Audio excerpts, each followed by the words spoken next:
What's going on, guys? Welcome back to another edition of the Prospect Pool series. Today, we are going to be talking about, as you guys can see by the screen here, by the thumbnail, a player that has played a few minutes in the NHL, up to 14 games now, has some really strong promise. We're going to get into all of that, plus more. I bring you guys Scott Morrow. Roll the intro.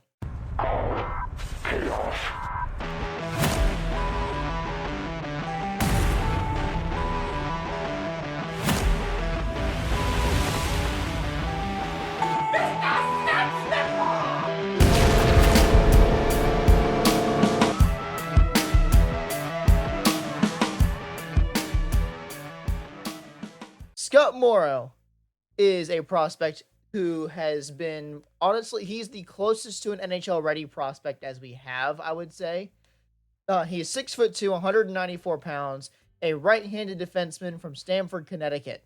He's 22 years old and was drafted 40th overall in 2021. Scott Morrow has played a little bit for us. He's been playing a lot this season, a lot more than you would expect him to, because of injuries to our defensemen, and I believe Stillman either being hurt or just not playing. And so he's played, I believe, a total of 14 games over the last 2 years. He's been good in those. So let's get into it. So, like I said, he's played a few games with the Canes over the last 2 years, showing some real promise. Like, just because I'm saying he's a prospect does not mean he's not NHL ready. And I strongly believe that he will be making the opening night roster in the 25-26 season next year, alongside Alexander Nikishin. More on that in a minute. Morrow has recently scored his first career NHL goal versus the Philadelphia Flyers on March 15th in like the last minute of the game. And I remember distinctly me and Jack being there, and I'm like, oh, why did Morrow have to score? Because I don't have a graphic for him. So that kind of stunk. He was covering for the injured Dmitry Orlov, and actually, we were on quite a bit of a run there with Scott Morrow on the team rather than Orlov when he was hurt. There was some serious talks there for a little bit about just not bringing Orlov back in and keeping Scott Morrow. Now, obviously, you're not going to do that because Orlov has a big contract and he's an NHL-ready player who's been playing the whole time, as opposed to a 22-year-old prospect who's only played 14 career NHL games. While playing, he played his college hockey at UMass, and he was pretty close to being a point-per-game defenseman. And mind you, I learned this while doing the research for this video. Scott Morrow has, like, no experience in juniors. None. I saw, like, 8 games. I saw 2 regular season games in one season, and then 8 playoff games in the following season, and that was it. No more junior hockey for Scott Morrow, which I found very interesting. But a really good player at UMass. And I believe this is his first or second year with the Chicago Wolves. And he's been really good there too. He's developing really well too. If you look at it, his shooting is getting better. I still think his shot comes out like a bit of a muffin if you've seen it in this year's games with the Hurricanes. The one goal he had was kind of like a deflection / not a deflection, but like a tip in / chip up, something like that. Something like you would have seen at the Masters this past weekend. I would say he needs to work on some defensive positioning because there have been a couple of those, rookie welcome to the NHL moments this year, which everyone's going to have. I mean, when Nikishin comes in, he's going to have those. Jackson Blake has had a couple of those. Even Logan Stankoven. I went to the game yesterday against the Toronto Maple Leafs, and poor Stankoven we learned that he needs to put on some weight. He got bullied around a little bit versus the Leafs.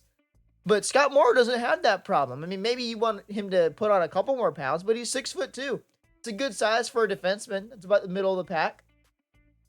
And he's a good skater. It's not like Scott Morrow's getting burned back to pucks. It's just if he, if he's a pretty offensive-minded defenseman. So if he jumps up to try to make a play in the ozone and then the puck goes out, you're left chasing it. And Scott Morrow, while he is fast, he is not fast enough to run down some of the premier talent in the NHL currently.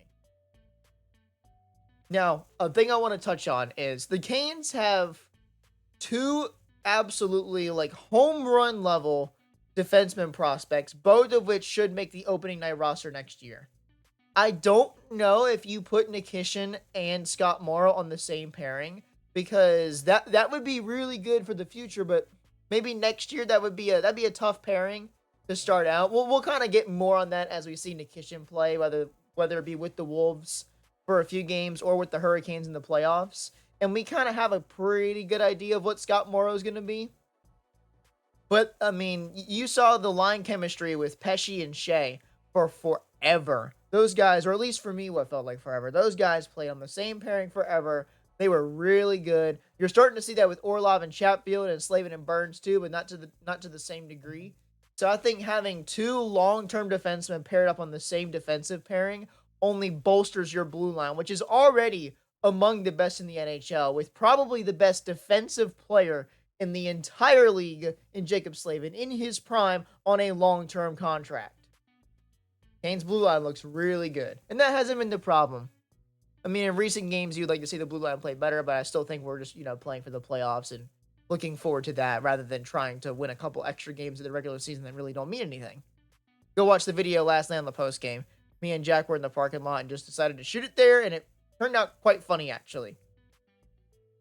So, we're going to look at the current point pace for Scott Morrow. So, Scott Morrow has 1 goal and 4 assists in 14 career games and is a +2 this season. I believe he played in 2 games last season, had no points, and a -3. So, looking a lot better this season than he did last season.